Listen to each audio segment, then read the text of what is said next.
Welcome to the News Hour. For the first time in 5 weeks of war with Iran, 2 American combat aircraft went down in separate incidents. One of 2 service members on board an F-15E that was shot down was rescued. But a military official tells the News Hour the whereabouts and status of the second crew member is either unknown or hasn't been disclosed. During a harrowing rescue mission today for the fighter jet, a Blackhawk helicopter was also shot at but was able to return to base. And the pilot of an A-10 Warthog was reportedly rescued after being shot down as it was leaving Iran's airspace. Stephanie Tsai has our report. Flying low over southern Iran this morning, American aircraft on an urgent and risky search and rescue operation for U.S. aviators shot down in their fighter jet. Iranian state broadcasters televised a U.S. military transport aircraft with 2 helicopters following closely behind, scouring treacherous mountain terrain. The rescue mission marks the first time since the start of the war that U.S. troops were known to be inside Iran. A U.S. official confirms the downed jet is an F-15. It's the first aircraft lost in Iran since the war began. Israel halted airstrikes during the American rescue, in which 1 crew member was recovered alive. The fate of the second service member is unclear. Iranian officials said the jet was brought down south of Tehran toward the Persian Gulf. Iranian state media announced a bounty for the capture of the crew. Residents, dear and honorable people, if you capture the enemy pilot or pilots alive and hand them over to the police, you will receive a precious prize. Video from the Revolutionary Guard allegedly showed tribesmen in Khuzestan province on the hunt. The state-affiliated broadcast showed photos of the wreckage.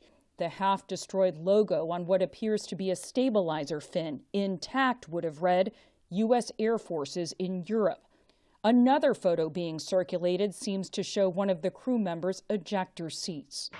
A second U.S. aircraft, an A-10 Warthog similar to this one, also reportedly crashed near the Strait of Hormuz, with Iran claiming to have shot it down.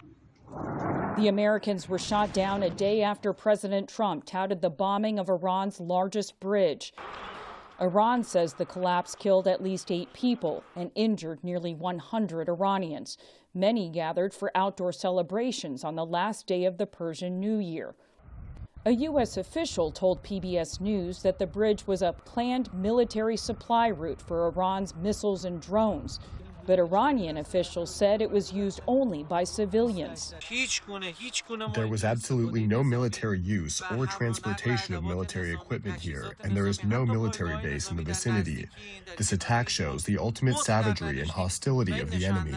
President Trump warned on social media of more attacks to come, stating, "Our military hasn't even started destroying what's left in Iran, bridges, then electric power plants." Trump's recent threats to target civilian infrastructure have raised alarms among war crimes experts. Iran today bombarded Israel and its Gulf neighbors with missiles and drones and continued its chokehold on the Strait of Hormuz. Though today, a French container ship became the first Western European vessel known to have passed through the channel in recent weeks. The ship's successful transit occurred while French President Emmanuel Macron held meetings in South Korea on jointly ensuring the safety of the strait. We addressed the crisis in the Middle East, the conditions for a de-escalation process, and the conditions in a clearly established international framework of a deconfliction being negotiated with Iran and a reopening of the Strait of Hormuz. Meantime, the News Hour confirmed that during the search and rescue mission earlier today, at least one of the military helicopters took fire. For the PBS News Hour, I'm Stephanie Tsai. Support journalism you trust. Support PBS News.